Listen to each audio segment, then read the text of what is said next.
Hurricane Noel to dump rain along East Coast. Hurricane Noel was sixth hurricane of the 2007 Atlantic hurricane season. The Weather Bureau considered Hurricane Noel as the deadliest Atlantic hurricane of the 2007 season. Hurricane Noel became a very strong low-pressure system which damped flooding and wind damage over the eastern Canada. The National Hurricane Center issued a tropical storm watch warning for the residents of southeastern Florida because the tropical storm force winds were expected to come close to the coastline.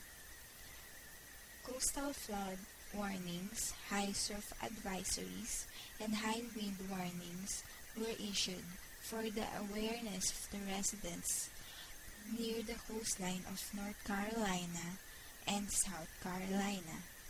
The Weather Bureau also posted an advisories into the possible effect of Hurricane Noel from Virginia Beach, Virginia to Ocean City, Maryland.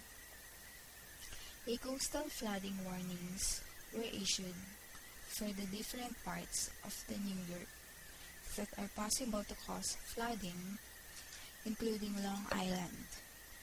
The U.S. East Coast Guards were completed their preparations and had warned the sailors about the storm. At least 163 people lost their lives because of this Hurricane Noel. Even though there is a tragic situation had happened, people must not lose their hopes because tomorrow is a wonderful day to start all over again. This is Anne of Synergy.